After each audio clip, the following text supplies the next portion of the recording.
不管羊肠小道也好，光明大道也好，这我真是有点难。是不是下一期换个自由来了？我哪像庆姐呀？我不能再从头再来了。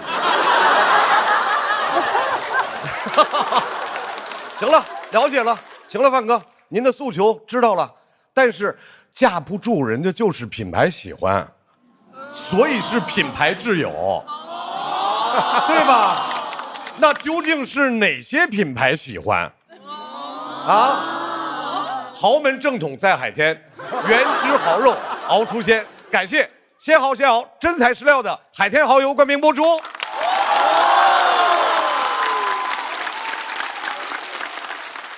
怎么喝都好嚼，怎么嚼都好喝。感谢柠檬也能嚼着喝，只要3口就上头的优酸乳嚼柠檬联合赞助播出。刚才范志毅老师结尾说的特别对，在哪儿摔倒就要在哪儿站起来，但是别假摔，假摔确实不好。下一个要上场的就是赵英子，真摔过，真摔过，走红毯的时候晕倒过，网友指责他假摔。我跟你说，当时啊，赵英子，你就是没遇到好人。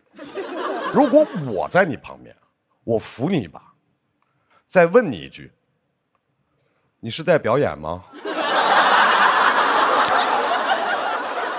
我告诉你，那网友绝对不会说你是假摔，网友会觉得哇哦，他晕倒的好优雅啊。至于指责谁，你甭管，然后你就美美的走你的红毯。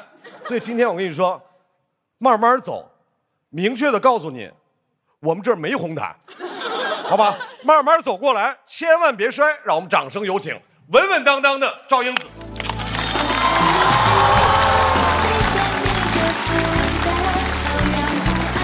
真的掰掉了，能稳当吗？掰掉了，这咋办？这稳当不了，永远有意外。重来一遍。赵英子走在路上，英子你往这儿站一下，方便我们摄像师给特写。这不怪我吧？英子走到这儿的时候，突然跟我说，麦掉了。同时我确实看到了，麦掉到了脚脖子。我觉得这是真掉了。录了这么多年的节目，也确实没有见过麦包掉到脚踝上的这种情况。我们休息一下，音响老师来给英子重新调一下麦包。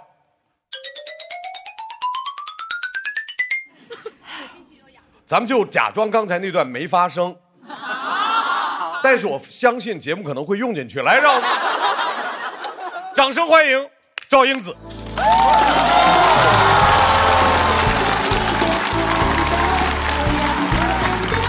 加油，加油，加油！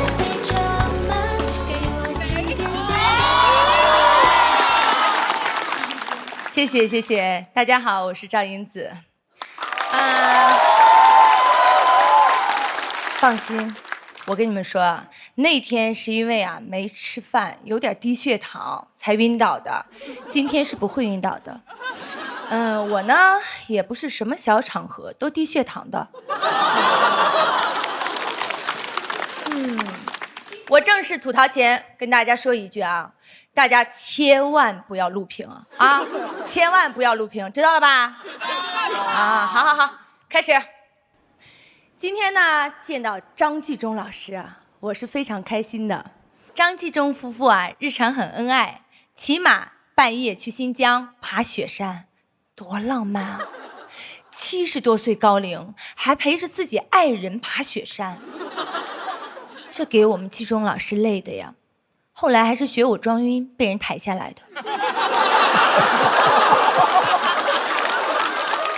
说完张纪中，就不得不提他的好朋友刘晓庆了。小庆姐呢，曾经在采访中公开表示，我是全世界最好的女演员，我已经没有对手了。你听听这话多疯啊，这不知道的还以为是我说的呢。而且姐啊，我就想问一问，全世界最好的女演员跟耿大勇拍戏啊？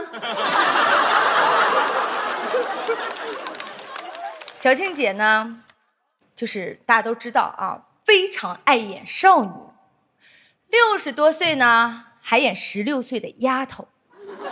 听说她是重庆人，我之前啊一直很好奇，为啥重庆只做鸭脖？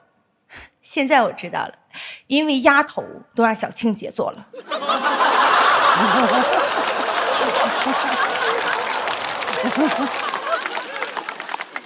小庆姐出过4本书，我这8年我的路，从电影明星到亿万富姐儿，人生不怕从头再来。4本书连起来就是我这8年是怎么从亿万女明星一路走到从头再来的。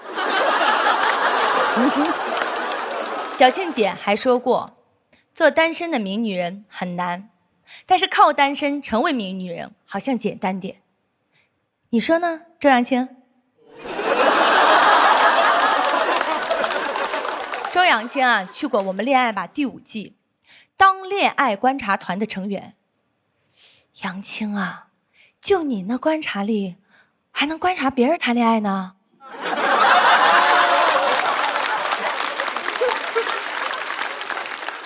接下来，耿大勇老师。耿大勇微博只有40个粉丝，什么概念呢？蒜蓉蒸扇贝的粉丝都比他多。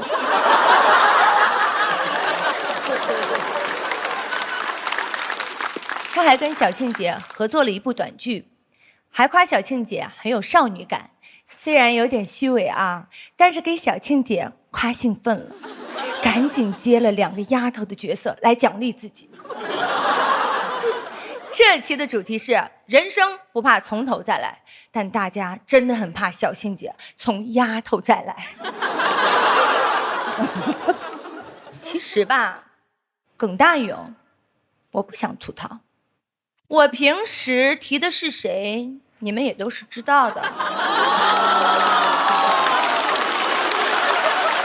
我这么一提耿大勇，我都怕他们生气。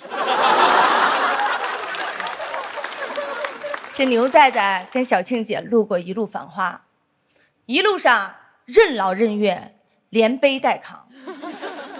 我觉得他不应该叫牛仔仔，应该叫牛马仔仔。一路繁花里，因为迟到，让小庆姐在东北零下那么冷的天气里站了将近1个小时。季中老师的老婆都想不出这么绝妙的计策来。最后我想说，小庆姐一直都是我的偶像，我很欣赏小庆姐从头再来的精神。人生短短3万天，我只希望自己好玩点，自由点。我知道很多人不喜欢我，觉得我爱说大话，情商低，口无遮拦。其实我都是在做小庆姐而已，只是没有做好。但不管怎么样的评价，我都会向大家保证，你们看到的就是真实的我。谢谢大家，我是赵英子，谢谢。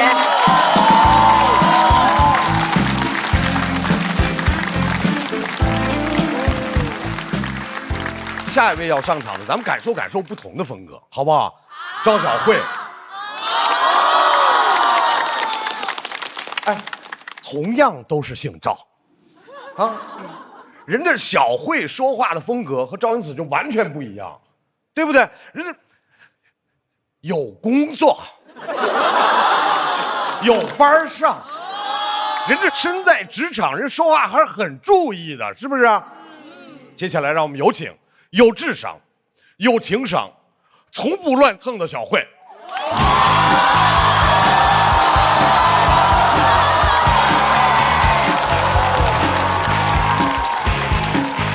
Hello， 大家好，我是小慧。今天这期节目为啥找我来呢？因为这期节目它是个急活儿，还是元旦假期录制。节目组知道啊，只有我这种天天上班的人，既擅长干急活，又擅长假期加班。我我当时都没问阵容，我说有活我就干，我以为我够不挑活的，来了一看，这也太急了，这节目组都不挑人了，开始。今天的主咖是小庆姐，甚至可以说是今天唯一的咖。以前多多少少还找点那种胡咖凑凑数，今天直接来素人了。哎，我今天看见耿大勇的时候，我心说啊，该不会我是主咖吧？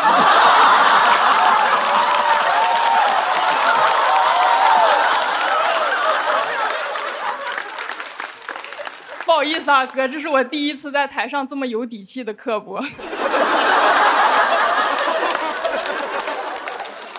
难怪那些明星爱耍大牌呢，虽然讨人厌，但刚才这2句确实很解压，理解。大家也听说了，耿大勇跟牛仔仔都是小庆姐钦点一定要上节目的。牛仔仔听说他是永远在线叫的这个名字，你还在吗？在的话扣1。这个名字上2年班就会变成牛依依。而且他有一个很火的 CP， 就是跟丁真啊有一个 CP， 这 CP 怎么说呢？归功于他的名字，因为人家丁真天天在草原上，最关心的就是牛还在不在。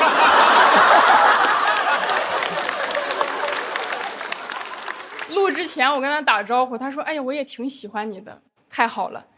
在小庆姐那儿你只能排第9，小慧姐这儿可以让你排第6。”当然也只是暂时的第6，只要我够努力，你早晚在我这儿也能排到第9。张纪中导演很多金庸的作品都有他的痕迹，因为我之前一直以为那些电视剧是他导演的，然后我查了一下，发现很多他是制作人，但在外面就给人一种他是导演的感觉。这种人我真的太熟悉了，就好像我的同事经常在周报上写我干的活，让大家以为什么都是他干的一样。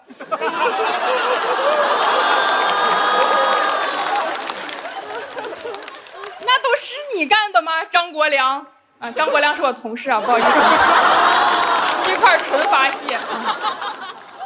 张导还约过那个卡梅隆导演合作，然后卡梅隆导演跟他说：“不好意思，我要拍《阿凡达2、3》。”然后拒绝了跟张导的合作。今年我们能看到《阿凡达3》也是多亏了张导。那卡梅隆也真是个实在人啊！咱们一般婉拒别人说有事儿，不是说真的非得干点事儿。现在3也拍出来了，大家还有啥想看但是导演不拍的剧，可以去找张导谈谈合作。我先来吧，张导，我想看《哈利波特8》。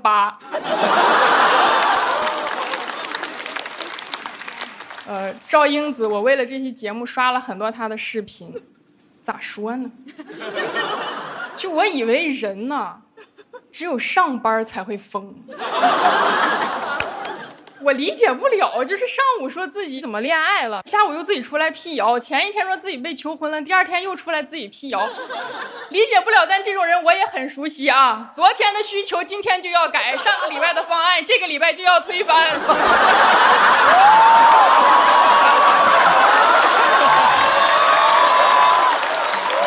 有完没完呢？含蓄啊，含蓄是我老板啊，也是纯发泄。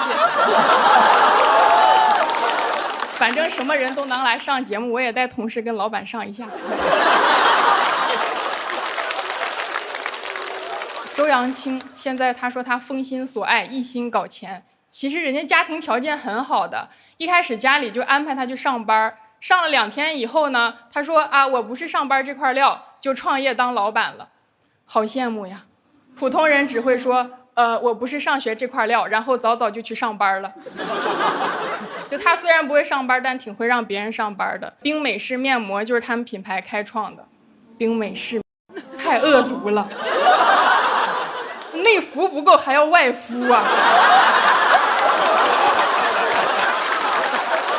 真不让人睡觉呀。我就感觉哪天我猝死在工位上，同事都会说啊，人虽然没了，但皮肤还是挺好的。我广告词我都替你想好了，过劳也要美美嘟。但人家品牌真的挺好卖的，我也买了很多。那姐你要不还是谈恋爱吧？你说的搞钱，搞来搞去搞的是我的钱呀。还好年底上淘宝买年货有优惠，大过年的也给自己买点新派年货去班味儿啊！商务收完了，又有钱给周姐消费了。最后说一下小庆姐，其实我真没啥想吐槽的，就是挺崇拜她的，因为人家经历的风浪实在太多了。今天这种吐槽对她来说肯定都不是事儿。她说嘛，除了生死都不是事儿。所以我今天有个想法，要不今天小庆姐通告费啊，咱就别结了，咱看看她真的是不是个事儿。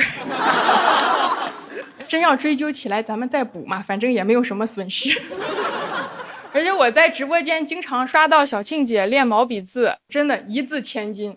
小庆姐，要不这样，待会儿你上台你别说了，让导演把这个麦也撤了，给你整上笔墨纸砚，你写出来。我希望啊，咱们大家今年的第一份年终奖是能来自小庆姐。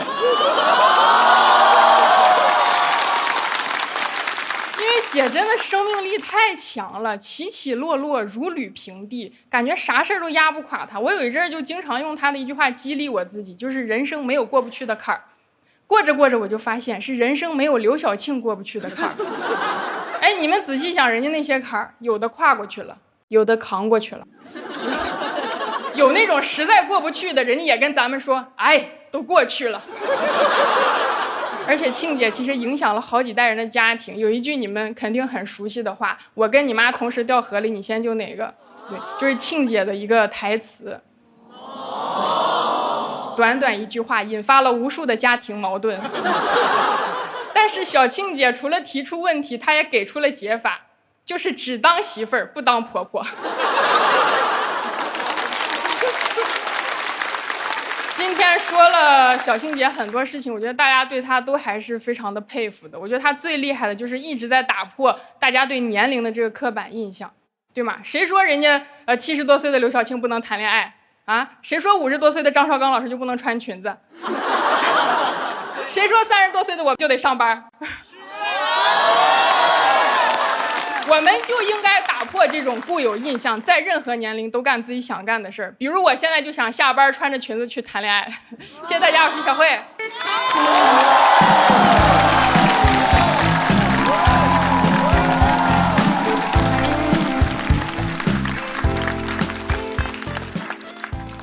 2026，要不小慧咱要不辞职吧？啊？就是这个同事也好，领导也好，都这么捎带手就给上了节目了，特别棒。而且大家注意，刚才小慧的表演最后结尾的那个重点，不是我穿裙子，重点不是我穿裙子，重点是小慧想谈恋爱啊！不要搞错重点。下面我们要上场的这位对谈恋爱就熟了啊，张纪中老师，今年70多岁了，前年刚生了一个女儿。网上有种说法，你们听说过吗？说男人一旦过了25就60了，知道这种说法吧？张纪中老师以一己之力打破了这个说法，他向大家证明，男人过了60就25了。有请老当益壮的张纪中。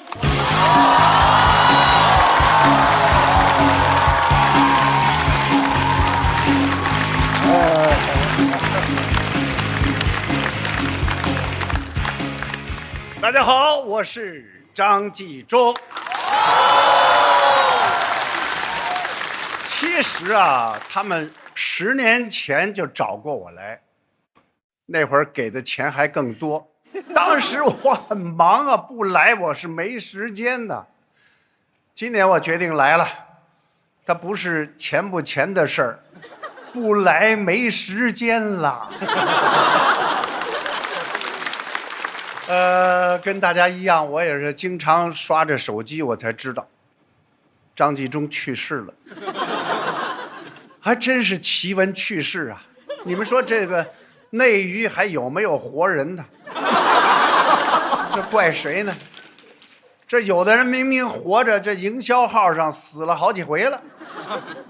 这一期还聊什么从头再来？我听说现场还来了个烧锅炉的，你们想干啥？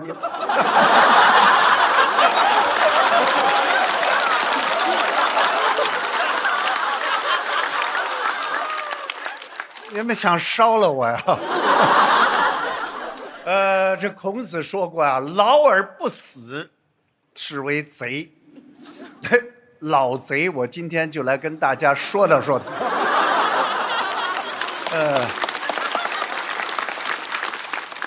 来参加脱口秀活动，我很开心啊，我就喜欢开玩笑，笑一笑10年少嘛。我老婆她，就比我爱笑很多。我觉得这个爱情啊，跟年龄无关。很多人呢，现在年纪轻轻就有年龄的焦虑，有些事儿，其实过了那个点儿，你就不焦虑了。我就从不焦虑，都是我老婆在焦虑。我老婆经常问我：“哎呀，老公，你要是出点啥事儿，我怎么办呢？”我说：“啊。”我以为你早就想好了呢。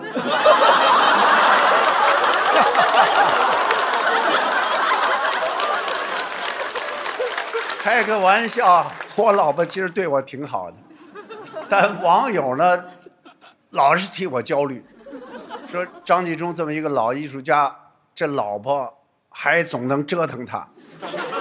之前呢，直播卖床单的时候，说我晕倒了，网友担心我出事儿，但我老婆很冷静，说她躺一会儿就好了。她比你们了解老年人，年纪大了就是这样，容易睡着。就刚才我听你们讲话的功夫，我都2觉了。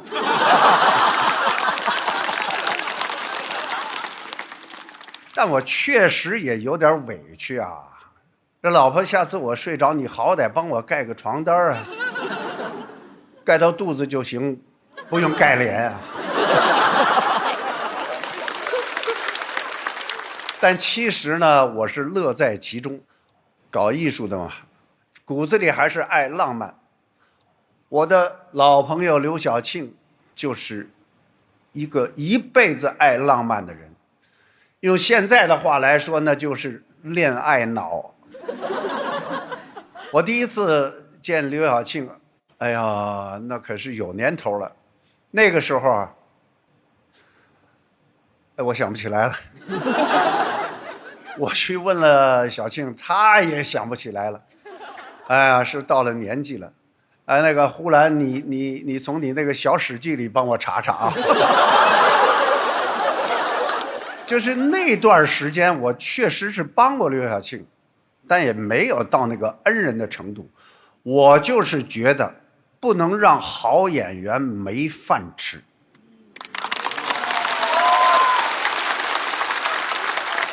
哎，现在看看啊，他是吃的真好。当然也不准确啊，年纪大了，讲究起荤素搭配了。这也挺好啊，老年人就得懂得荤素搭配，营养又健康。就像这个海天蚝油，真材实料，用优质肥美的生蚝熬煮，什么小鲜肉都比不上咱们的海天蚝油鲜。小庆，你别觉得突然哈，咱们好制片人也得有饭吃。小庆呢，他不仅心态年轻，打扮的也一直年轻，那都不是年轻啊，都有点稚嫩了。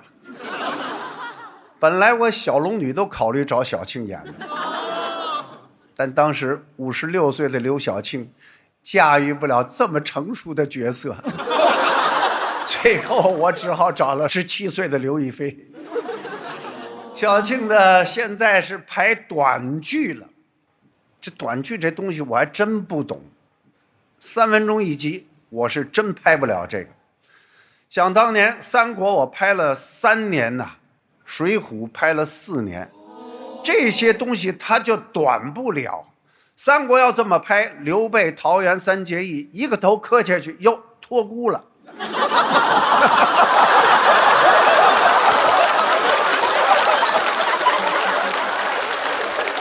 那头宋江刚上梁山，屁股还没坐热呢，该下山招安了。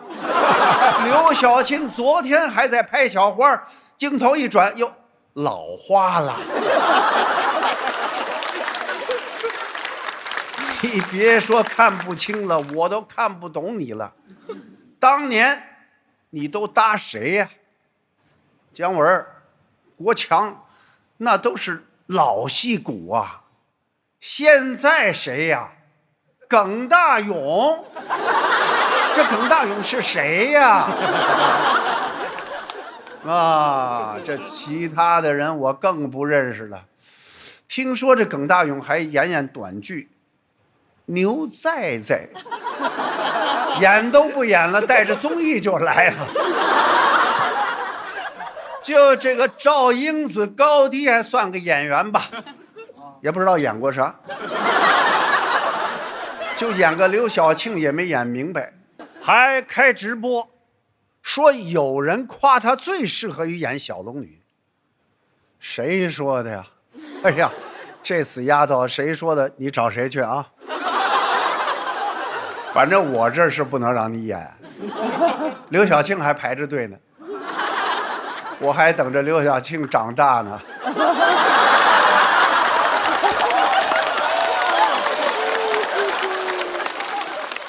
我呀，排了一辈子的江湖，人情世故、打打杀杀，我都见得多了。现在大家尊称我这种人老登。我刚听到这词儿的时候，我真没听懂。后来他们说是攀登的登，还好不是蹬腿的蹬就行了。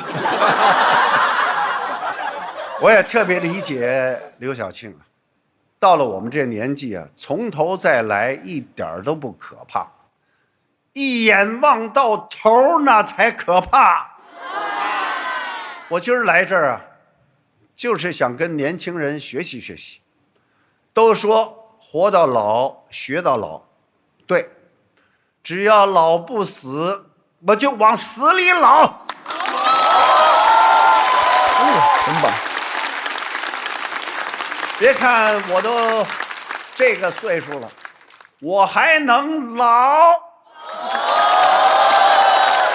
谢谢大家，我是老登益壮的张纪中。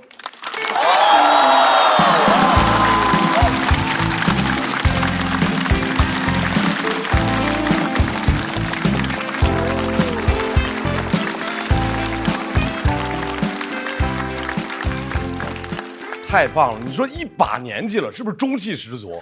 范老，对，是吧？真的中气十足。前段时间就有那个网上就还传说他把头发和胡子都染黑了，有人看过那个吧？后来事实证明是 AI 做的。不管是谁在抹黑您，我跟您说，今天白了吧？最后要上场的，庆姐。通过前面的这吐槽，是不是就觉得庆姐的人生很励志，而且人生的那个剧本比很多影视剧的剧本跌宕起伏？剧这么写，有人说假的，不敢信，但是小庆姐从来不怕跌倒，想争什么就去争，而且她的人生就不怕从头再来。举个例子啊，可能有朋友都没印象了，脱口秀大会第1季，小庆姐就来了。没表现好，那会儿观众还现场投票呢，拿了48票，这不怪人家呀，对不对？人家这是人家第一次来演脱口秀，主要得怪节目组，你也不做票。这48票，小庆姐惦记了好多年，这次小庆姐要从头再来，再次回到脱口秀的舞台上。小庆姐放心，今天您就想怎么讲怎么讲，踏踏实实的。今天。他没投票去，咱自由发挥。有请今天的主咖刘晓庆。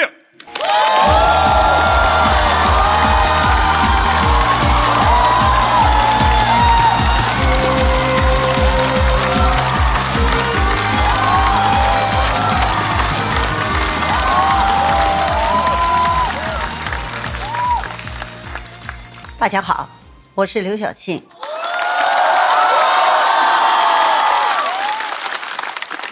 我确实喜欢刷一些关于我的新闻，非常有趣。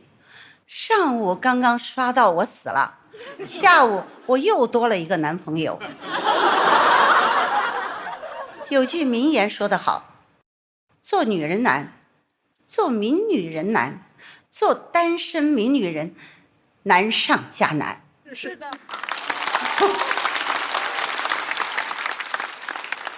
这句话是我在1983年说过的。宋丹的引用以后被全国人民知晓，但是我觉得大家至今也没有明白我说这句话的重点。我这句话的重点是，我很难单身。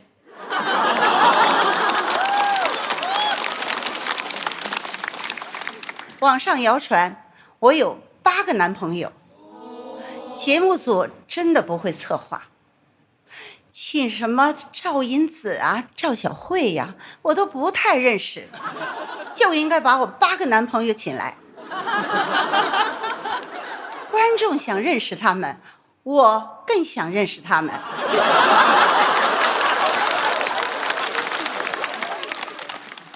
而且8个男朋友，你们觉得多吗？我觉得太少了。80、90年代，有几万个男人说是我的男朋友，到今天只剩8个了。我觉得男人们真的应该加强锻炼。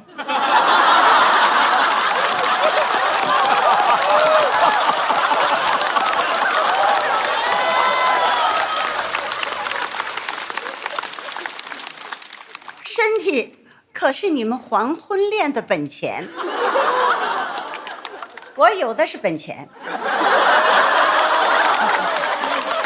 我是第一个进福布斯富豪榜的中国女明星。那一年我排在第42位，第2年第45位，第3年我就翻车了。后来就开启了我的第2段人生，从零开始找工作，所以我也算个00后。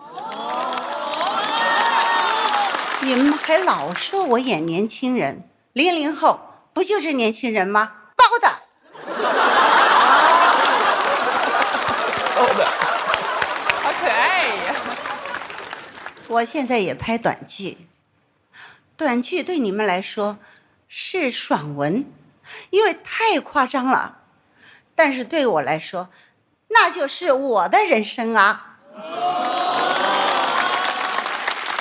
短剧标题经常是什么？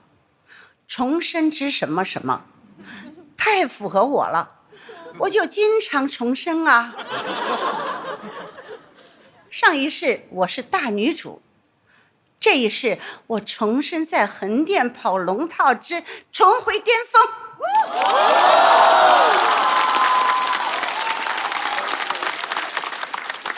我这辈子经历过很多，当过作家、企业家、主持人、制片人、导演、群演。现在的年轻人老是抱怨大环境不好，大环境不好你就换一个嘛，这有什么难的？只要环境对，永远是女主。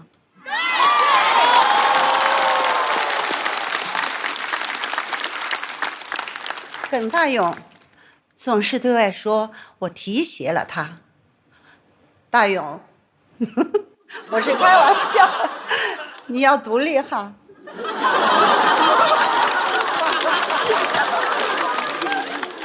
你要有自己的主体性。那么多的年轻人，我为啥要携个老的？我还有8个男朋友要照顾呢。周扬青，打羽毛球就是比整容管用。我反对你这么诋毁体育运动，运动是生命之本，你一定要加强锻炼，不然眼睛睁得再大也看不清楚渣男。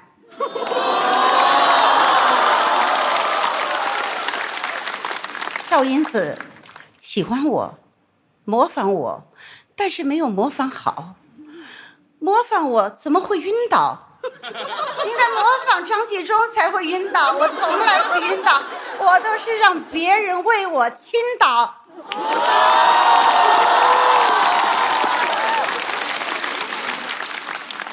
对你来说这很难模仿，因为得先有人喜欢你。喜欢一个人的前提是一个人，但是你是4个人，是吧？狄、蜜、孟、张，4个人。终于找到问题的根本性了。牛在在跟我爬山，居然把我当拐杖，敢把我当拐杖？按网上的话怎么说？物化女性。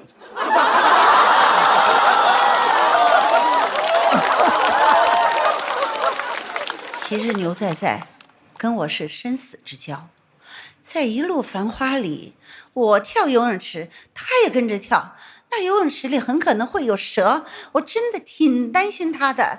毕竟我是大女主，我是不会死的。他这个咖位，随时都会杀青的。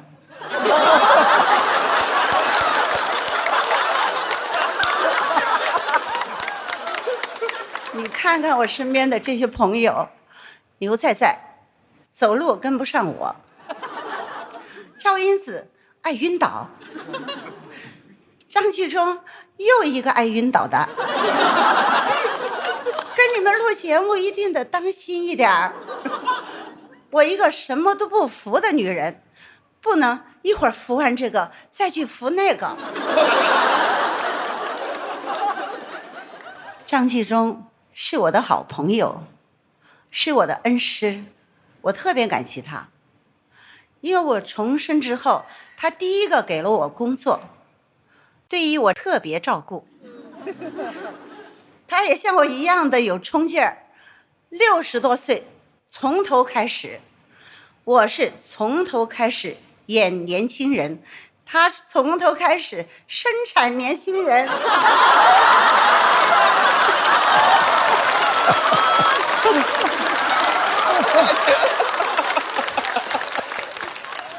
张纪中，我就不劝你锻炼身体了。为了你的生命安全，我只想劝你就别直播了，来拍短剧吧。短剧拍得快，拍完以后还有时间去学校接小孩。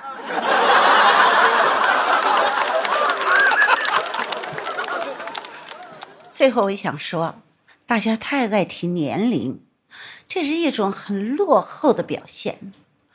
我不是被时间推着走的，我都是想走就走，而且我走得太快了。不仅牛在在没有赶上我，时代赶上我了吗？没有。时代要想赶上我，那就得把年龄辈分丢掉，别再叫什么庆奶啊、姨呀、姐呀，叫我刘晓庆就可以。你们要是觉得不够尊重的话，也可以叫我则天。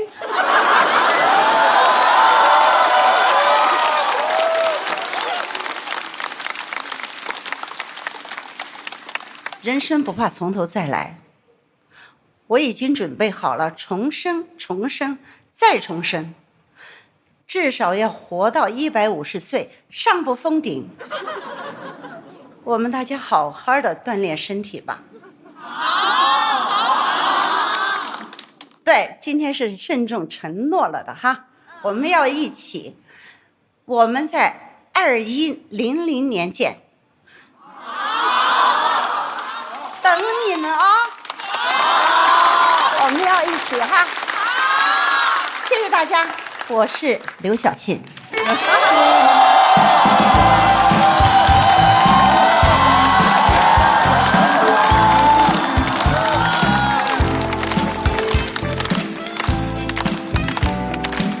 次把热烈的掌声送给主咖李晓庆。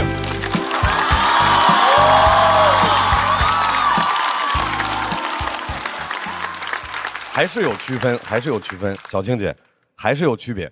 你确实在说耿大勇的时候，和说其他人的情绪情感不一样，当然不一样。有一些突然的宠溺了起来，温柔了。而且就这状态，谁爱说什么说什么，对，勇敢的做自己喜欢的事情，勇敢的做自己。下个世纪的事儿，咱们回头再说。我相信我们每个人都希望这个世纪，我们努力活得像小庆姐一样精彩。再次掌声送给刘晓庆。朋友们，今天所有嘉宾的表演都已经结束了，怎么样？今天精彩，够爽哈，又温情，又刻薄。看着心里面又暖洋洋的，又拔凉拔凉的，就是这种水火交融啊，让我找到了主咖这个节目的感觉。说明什么？还是得有主咖。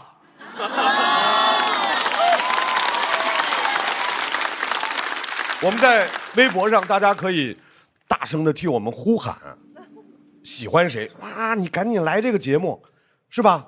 喊的多了，万一他们不好意思了呢？对不对？但是我们先说今天，按照惯例，我们还是要选出本场的 Talking， 请现场观众拿出手中的投票器，觉得今天谁表现最好就投给谁。投票。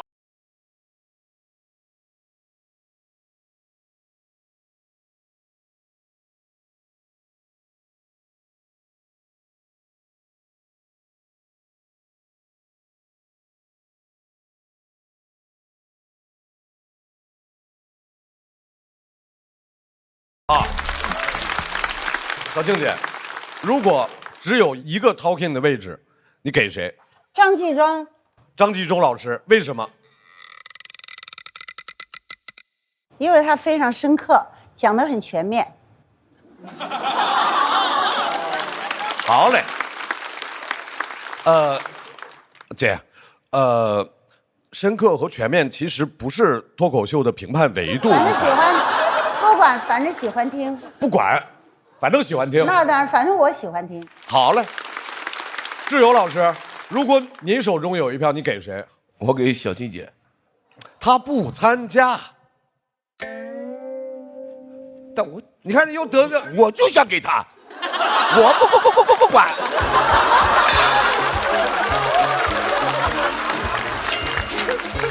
因为你是小庆姐的183黑皮体育生 ，OK。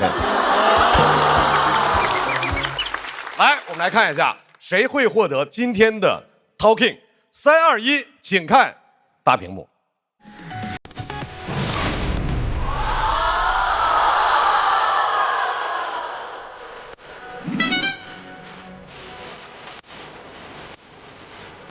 今天的 Talking 是小庆姐吧？小庆姐不在7个号里啊？对呀。不，这个节目太随意了。这节目我先捋一下，导演，一共你们是不是按的1、2、3、4、5、6、7个号？那今天最后投出来是第8号，请问你让我怎么圆这个事儿嘛？但是因为小庆姐今天给节目定性了，我们爱怎么着怎么着，所以恭喜本场的 Talking 海天蚝油鲜蚝Talking 真材实料，恭喜刘晓庆获得本场 Talking， 请来到台中。同时我们也请豪豪为 Talking 颁发奖杯。还说我给错了。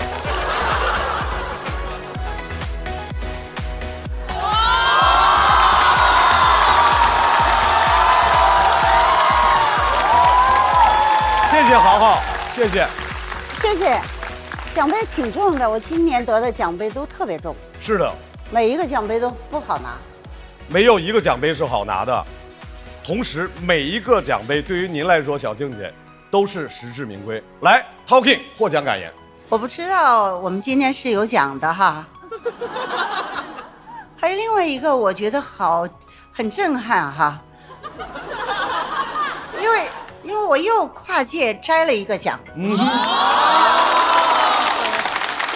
现在可能也就这个奖还没得过了。是的，而且是我觉得这个跌宕也太大了吧。首先我说获奖这件事就是人生不怕从头再来。在我第一次来的时候，他刚才这个张绍刚的数字有点说的高了，其实那个时候我只得了24分，24票，结果突然从24票突然到这么重的奖杯，你们不觉得我进步太大了吗？这么大的跳跃，我觉得我有点头晕。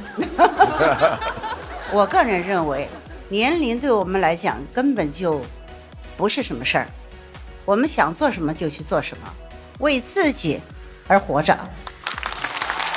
谢谢，再次祝贺小青姐获得本场 Talking。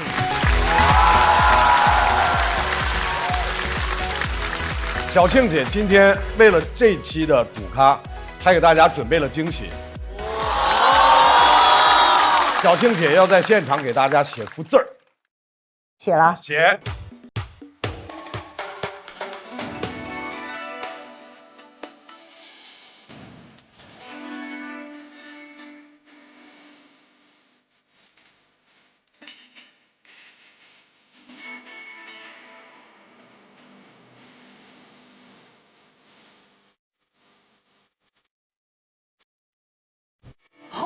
你的好望，这个其实好望，漂亮漂亮。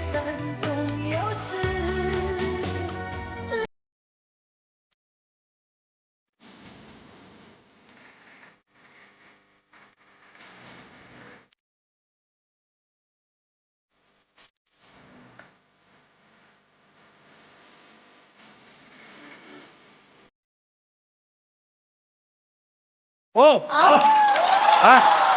真漂亮，漂亮漂亮漂亮漂亮漂亮！小庆姐，咱们给大家展示一下，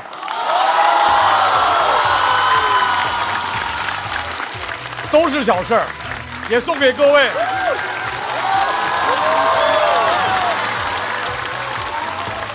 各位，我们再次感谢所有嘉宾的表演，也谢谢小庆姐送给我们的新年礼物，就是这幅字儿，是4个字，叫做“都是小事儿”。但是，都是小事是一种哲学，是一种当我们面对突如其来的问题的时候一种化解的方法。不管遇到多大的困难，只要想到精彩就在后面。今天遇到的都是小事，也希望今天的吐槽让大家开心。希望大家就算跌入低谷，也有着重新开始的勇气。不管是台下的朋友，还是屏幕前的观众，能像小庆姐一样，人生不怕从头再来。想看哪些狠角色来到主咖？和他的朋友们关注效果公众号和小程序许愿，还有更多演出等着你。场上没拖完，后台更精彩，别走开，后面有彩蛋。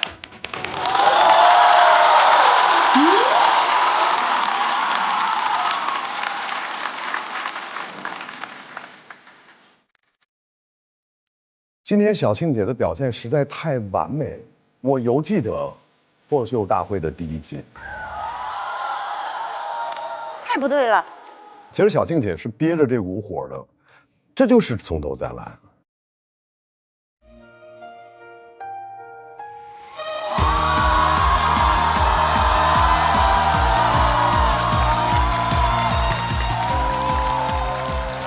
这次的脱口秀，然后说的全部是我的肺腑之言，所以就是发挥得很好，就能够精准的发挥我自己想说什么以及我的观点。挺好的，我觉得你们的观众啊和各方面都是特别好的。每一次出现京剧的时候，我都使劲的鼓掌，因为我是喜欢才华的。小庆这个人呢，他确实是一个比较真诚的人，敢说敢爱敢恨的这么一个人，就佩服他不服输嘛。时代赶上我了吗？只要一提到我的名字，就会感觉很温暖。他给的这个温暖不仅仅是给我个人，包括给他同组搭戏的演员也好，包括所有的工作人员也好，小金姐给我们的那个感觉就是一直很温暖。小金姐其实每次听到音乐都会翩翩起舞，你们发现了吗？就是小青姐来，你们就放音乐吧，准没错。然后今天就是我为我倾城，你们有看到吗？能工作到76岁是一个非常厉害的事情。希望我和希望大家就到76岁还有这个精气神儿，就已经非常非常好了。这句话我个人认为就是最好的就是顺风顺水，不一定要从头再来，可以说不是人生不怕从头再来，人生不怕来。柠檬也能嚼着喝，只要3口就上头。欢迎来到优酸乳嚼柠檬带来的。那么问题来了，我是这个环节的嘴替啊，姐啊，这个环节我只是个嘴替，有的是节目组想问的，有些是网友想问的，但绝对不是我想问的。我只是品牌自由，您准备好了吗？准备好了。那么问题来了啊，好，第一个。和耿大勇搭戏开心，还是和姜文搭戏开心？都开心。微博上网友说过，过年回家经常被催婚，想问您有啥好的应对方法？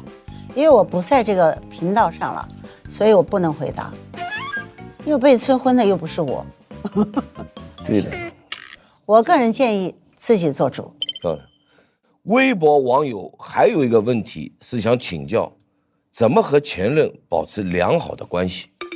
因为我就保持得特别好，是因为我们都共同度过了非常美好的时光，曾经度过这些美好的时光，都是双方自己给予的，光是这一点就可以成为好朋友。我是不管人家对我好不好，我反正要对对方好。说的我无话可说。牛仔仔说你会在网购20块钱的衣服，是真的吗？错，我会在网购5块钱的。这牛仔仔胡说八道。春节1983年的春节联欢会，我穿的那一身红衣服就是5块港币的。那是时代不同了。你对今天的阵容满意吗？很满意啊。其实今天的阵容没有这个阵容，没准我还不来呢。我就觉得我们可以朋友相聚，其实是为这个来的，就觉得看到大家就没有这样的机会，我们拍完以后就不再见面了。谢谢节目组给我们这样的机会。后面不要问为什么了嘛，姐都回答出来了。平时喜欢发朋友圈吗？基本上每天都要发。都是一些什么内容？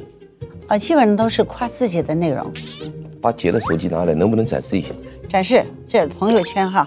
哎呦，真是姐很快速的哎！你看啊，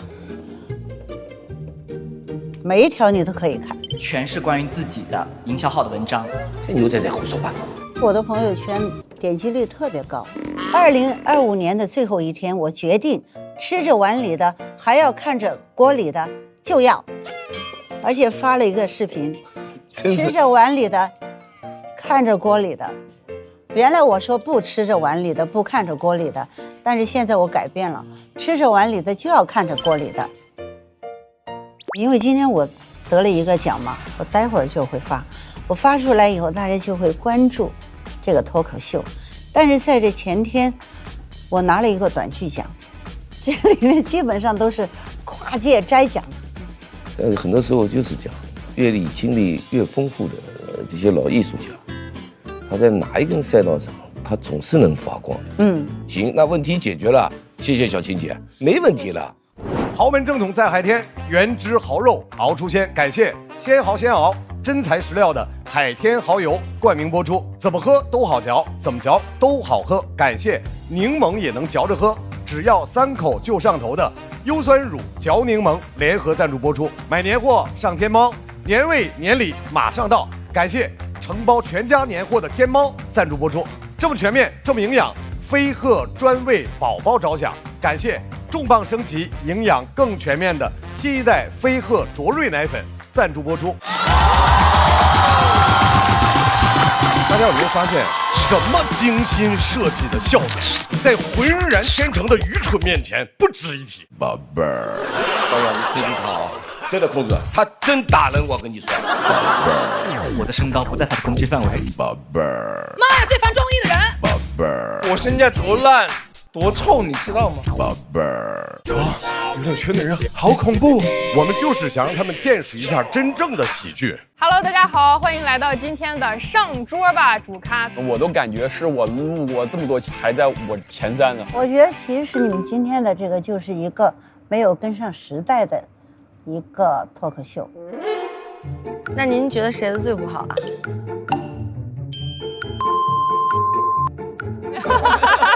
那我们应该给自己鼓鼓掌，要的。但是整容整得不错。说我呢？对啊。哦，天哪！但你会努力不让观众忘记你吗？也不会，其实有的时候你就越努力就越心酸。然后咱还有一个这个环节叫拟声快速回答。你麦啊！你除了刷刷喷他，你有没有别的？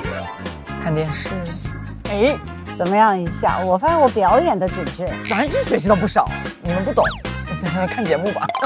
豪门正统在海天，原汁豪肉熬出鲜。感谢鲜蚝鲜熬真材实料的海天蚝油冠名播出。感谢柠檬也能嚼着喝，只要3口就上头的优酸乳嚼柠檬联合赞助播出。买年货上天猫，年味年礼马上到。感谢承包全家年货的天猫赞助播出。本节目由重磅升级、久维营养全覆盖的新一代飞鹤卓瑞奶粉赞助播出。打开微信搜索效果小程序，点击底部节目活动图标参与互动 ，call out 喜欢的演员上台咔咔。每周6中午12点来腾讯视频看主咖和他的朋友们，爆笑满满。周日惊喜加更，上桌吧主咖，更多幕后内容打包享。每周1陪看加更，主咖陪你看，超多内容享不停。周间不定期幕后花絮，惊喜连麦等你发现。他们在我左边吵，在我右边闹，小动画片里那兄弟遥控器找不到。Hey bro， 没有 Melvin Peace and Love， 人们沟通的方式不用飞得巧。那年教室最后一排，或许我们都站。微博进入主咖话题页，选出本期你心中的微博 Talking。更多精彩资讯尽在新浪娱乐、微博娱乐、微博综艺、新浪综艺。工作、学习、生活用百度网盘，美好有我全盘掌握。快来水果汤圆，吃喝玩乐聚会超好玩。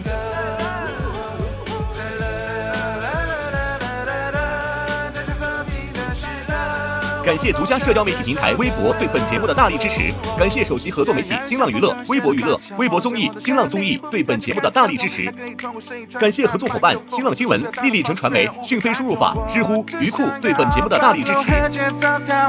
讲个段子让你笑，心里的词汇变小。我们不一样的门票比较，让热血留在了不同频道，用真诚换来理智的拥抱，用沟通打破去心里的潮。